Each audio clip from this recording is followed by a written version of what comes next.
Hello, it is 9 p.m. in RTD. It's time to English New Edition. For tonight headlines we have.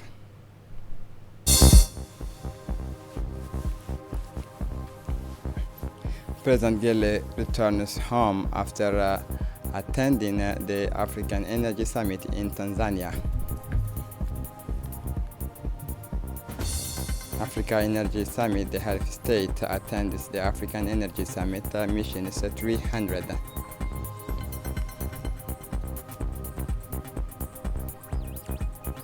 For the international scene, the European Union supports the ceasefires in Gaza and announces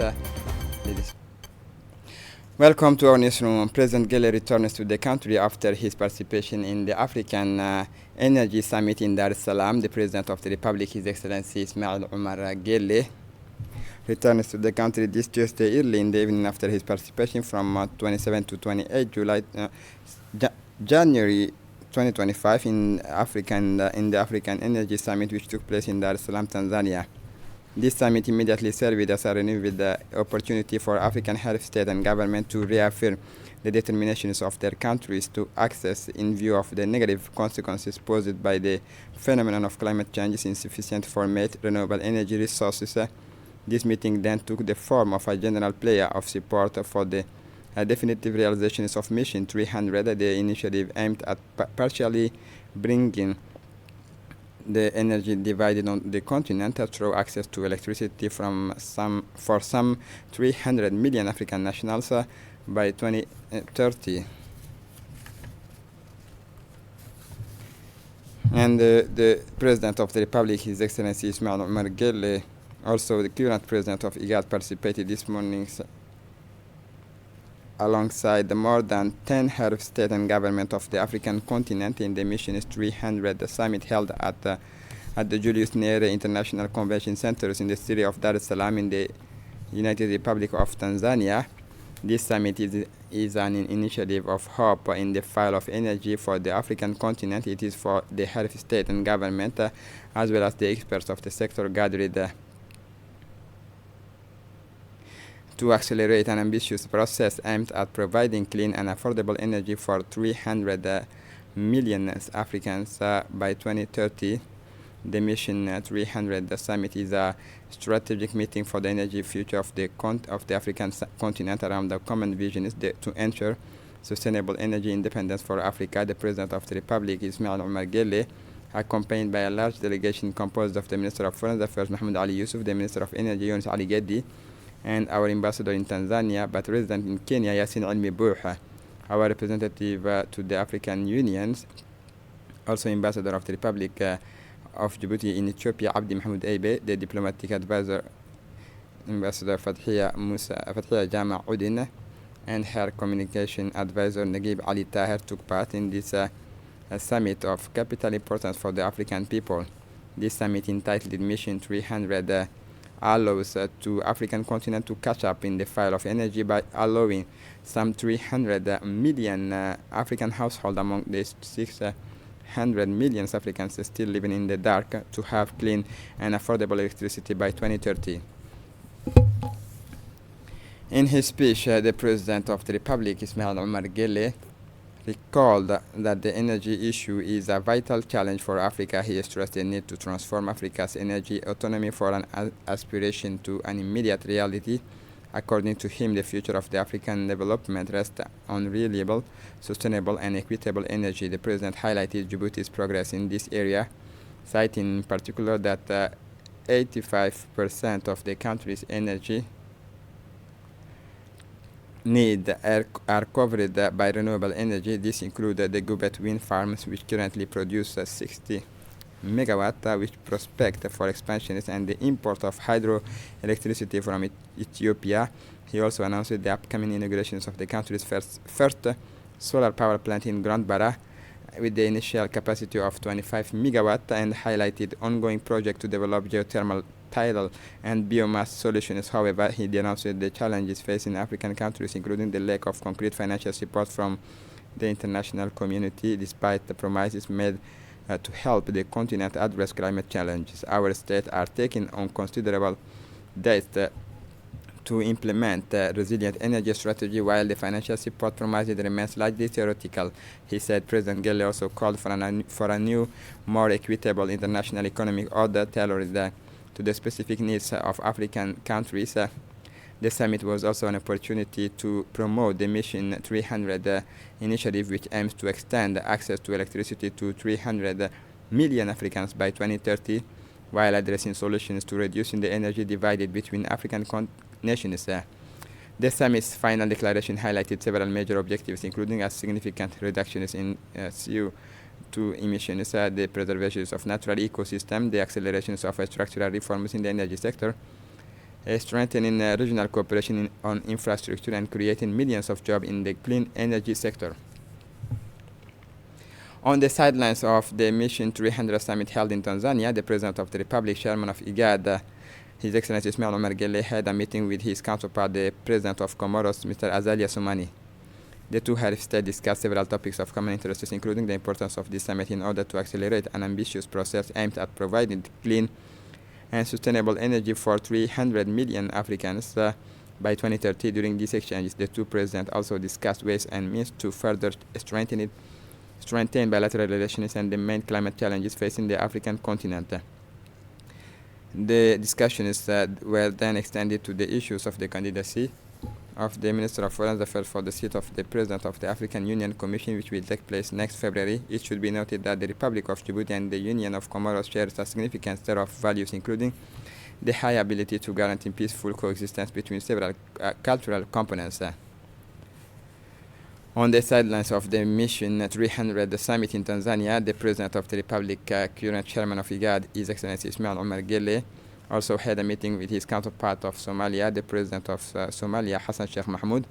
The two heads of state had a meeting during which they discussed the importance of Mission 300 summit to address climate challenges on African continent, ways and means to further strengthen relations of fraternity, friendship, and cooperation between the two countries were also at the center of discussions between the two heads of state. These meetings are particularly important to reaffirm the age-old ties woven by the thread of history, geographical proximity, and a community of values and common languages that unite the Djiboutian and Somali people. This meeting served to reiterate the commitment of the two nations to work together around a common vision to achieve sustainable energy independence for both countries as well as on the African continent. The President of the Republic and his Somali counterpart agreed to strengthen cooperation in various areas, including the promotions of energy. The President of the Republic, His Excellency Ismail Omar Guelleh, and India celebrates its 76th anniversary of independence in its style and at the prestigious Kempinski Hotel in Djibouti. This landmark event brought together dignitaries, members of the Indian community, and distinguished guests to celebrate the spirit of freedom, progress, and solidarity that has characterized the Indian nation's historic journey. This event, which began with an official ceremony attended by His Excellency Shri Kevon, Ambassador of the Republic of India to the Republic of Djibouti, who spoke of the importance of this key date in India's history. This evening, guest of honor was the Speaker of the National Assembly, His Excellency Dileta Muhammad Dileta. The guests were then invited to a simple, refined selections of traditional Indian dishes prepared by Renewable Chief, offering a culinary immersions in India's rich gastronomy. The event also featured exhibitions of Indian-inspired artworks, highlighting the talents of local and international artists. Classical dances performed and demonstrations of traditional music added a cultural touch to the evening, creating a warm and festive atmosphere. Guests were transported on a sensory journey to the heart of the India, from its ancient traditions and its vibrant modernity. India's 76th birthday was a celebration of unity in diversity, a fundamental principle that lies at the very heart of Indian identity. The event strengthened the bonds of friendship between India and its international partners, while highlighting the important place that India culture occupies on the world stage. Listen to the Indian ambassador to Djibouti. And the Republic Day observed on January 26 every year marks the adoption of Indian Constitution in 1950. We have come a long way in these last 7 decades with an increase of 100-fold in our GDP, and achieving economy of US dollar 4 trillion. May not be very high for our friends, our ambassadors from China and from Japan. We are still lagging behind, but it's a great achievement for us, and we'll achieve more. Let me continue. And India has become the 5th largest economy in the world, surprisingly and enthusiastically, and poised to become the 4th one, which also reflects a significant increase in our bilateral trade with Djibouti itself, with bilateral trade breaching US dollar 1 billion per financial year. And it was in 2022-23, it might have already been increased. Although challenges remain between this, in this trade between the two countries, a complete transformation is underway, which we are seeking tonight and in the future. Today's India is one of cashless payments, 5G networks. There is a lunar landings in August 2023, and of digital, that is called Chandrayaan-3. Then the Minister of Communication, Radwan Abdullahi Badoon, today received the Director of International Telecommunication Union Regional Offices for the Arab State, Mr. Adil Darwish, on the occasions of his participation in the workshop on the initiative for digital government and cybersecurity for the Horn of Africa. The meeting provided an opportunity to review the aspects and opportunities of cooperation between the Republic of Djibouti and the ITU, as well as ways of strengthening them further in the future, particularly in the light of the role played by Djibouti in the ITU's structures and the programs offered by this United Nations specialized body. The Minister began by welcoming the Director on behalf of the Ministry of Communication in charge of post telecommunication. This morning, the Ministry of Digital Economy and Innovation organized a major event at the Red Sea International Hotel to promote the advancement of digital technology and cybersecurity in the Horn of Africa. This initiative aims to strengthen regional cooperation in the field of digital government, digital transformation, and online security. The ceremony was attended by authorities from Kenya, Djibouti, and Somalia, and chaired by the Secretary General of the Prime Minister Offices, Mr. Nagib Abdallah Mohamed Kamil, the Secretary General of the Secretary General of the Ministry of Digital Economy, Mr. Ibrahim. The conference, which brought together ministers, technology experts, and innovation leaders from several countries in the regions, was marked by in-depth discussions on the challenges and opportunities linked to the implementation of digital infrastructure and the fight against growing cyber threats. The Digital Governance and Cybersecurity Initiative is a key step in our drives to modernize public administrations and guarantee data security in an ever-changing digital environment. Regional cooperation is essential to address common challenges and promote inclusive and secure digital growth for all citizens in the region, said. The event also provided an opportunity to present innovative solutions for data security and good digital governance, and to lay the foundations for a regional roadmap for the sustainable development of digital infrastructure and the implementations of robust cybersecurity policies. This event demonstrates the government's commitment to promoting digitalizations in the regions while guaranteeing a secure framework for the use of digital technologies. For his part, the Secretary General of the Ministry of Digital Economy, Mr. Abdallah Ibrahim Omar, said that the Digital Government and Cybersecurity Initiative is part of a wider project to transform the Horn of Africa into the model of digital leadership on a continental scale. The Secretary General said that the sessions, workshop, and exchanges of experience were organized to share best practices and develop concrete solutions adapted to local realities. For his part, the Secretary General of the Prime Minister Offices, Mr. Nagib Abdallah Kamil, said that this initiative is part of a shared vision to strengthen the digital resilience of the countries in the Horn of Africa and to promote regional cooperation in a strategic area.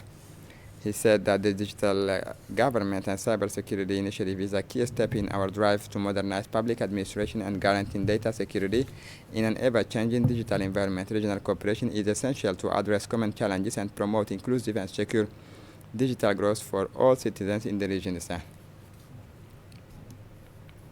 The Solidarity Caravan entered in its final stretch this morning in a coastal town of Dalayaf and Mi'deho on Monday morning, the last day of the tours by the Minister for Social Affairs Solidarity, Ulufa Ismail Abdo. Dalayaf was the first town to welcome the Solidarity Caravan.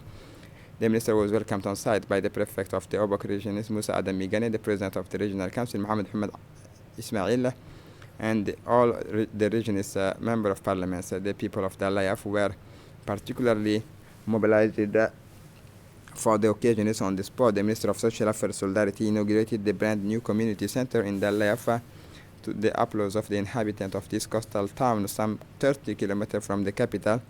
A community center equipped with all the necessary facilities and solar power, which will enable the local population to get together, exchange ideas, and organize joint activities.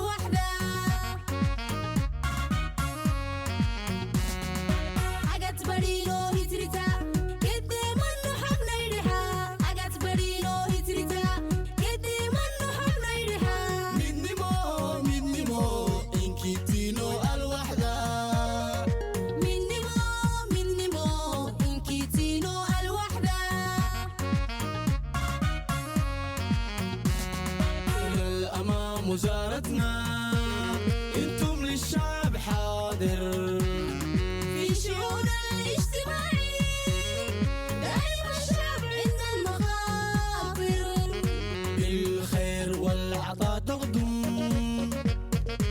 الشعب فيك فاخر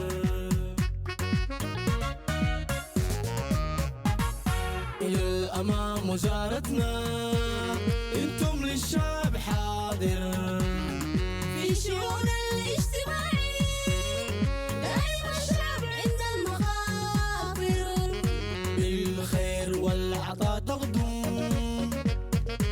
الشعب فيك فاخر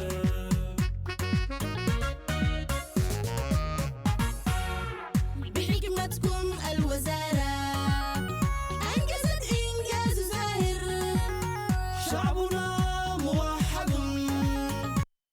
Immediately after the inauguration, the Dalayaf Community Center hosted its first meeting between the Minister for Social Affairs Solidarity and the local communities. The meeting gave the minister an opportunity to listen and find out about the living conditions of the people living in this area, and also gave the Dalayaf community an opportunity to make requests while thanking the President of the Republic for the project and programs already implemented by the Ministry of Social Affairs Solidarity and its implementing agency ADDS. This direct meeting on this sacred month, the day of Isra wal Mi'raj, provided an opportunity for frank exchanges between the two parties in the presence of the local authorities. The meeting was also addressed by regional member of parliament Isa Muhammad and Kamil Humad. They called for support for the Dalayaf community, which remains dynamic, a coastal population that organizes meetings and will soon be hosting a cultural competition. The member of parliament also indicated that they would follow up their grievances. The Dalayaf community spoke in turn through their representatives. They began by thanking the Minister of Social Affairs Solidarity, Ulufa Ismail Abdo, for her visit to the community to mark National Solidarity Week and for the achievement of her department. The coastal population of Dalayaf then presented a number of requests to the minister. The request focused mainly on facilitating access to water, revitalizing activities through small roadside stalls, community credit unions, and savings and loans. Other requests concerning support for the craft industries and means of transport to deliver local products have also been addressed to the Minister of Social Affairs Solidarity. After a long journey of around 3 weeks that took her all over the country, the Minister for Social Affairs Solidarity, Ulufa Ismail Abdo, brought the National Solidarity Week 2025 to a close in the Obok regions, more precisely in the locality of Mi'deho, in the sub-prefectures of Alali Dada. In Mi'deho, the last stop of this marathon tours, the minister and her delegation made up of authorities from the Obok region's member of parliament and elected representatives as well as executives from the MAS and ADDS received a very warm welcome under the clear, pleasant skies. Ma'deho in the Mabla Massif mountain is a place where agriculture and livestock farming go hand in hand. The farmers in these mountainous regions have health of cattle in particular, and on this occasion is presented Minister Ulufa with an unexpected but much appreciated gift, a young coal just a few days old.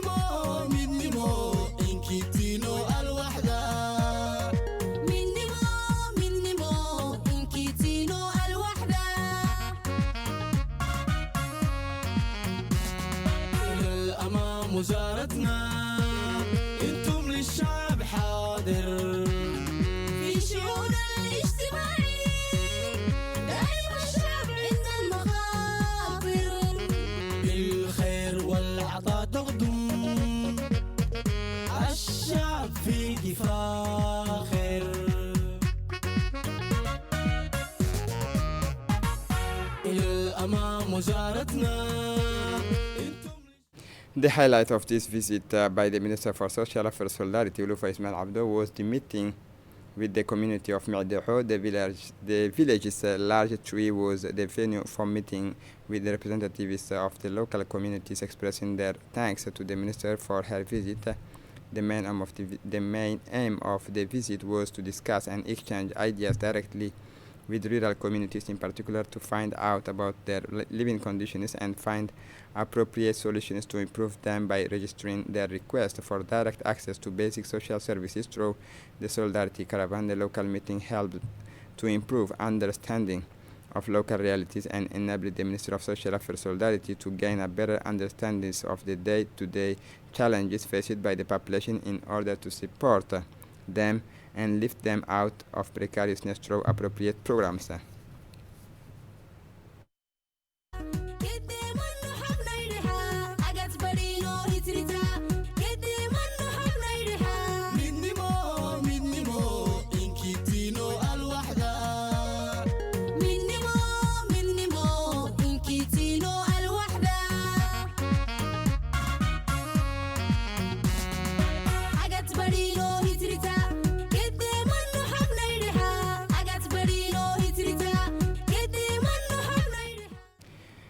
During the meeting, the regional authorities thanked the people of Ma'deho for the warm welcome they had given to the minister and her delegation. The region's parliamentary Fatuma Muhammad Hamadou said she would do everything in her powers to support her compatriots in Ma'deho once water was available in abundance. Now that the runway had been rehabilitated, she said that the Ministry of Social Affairs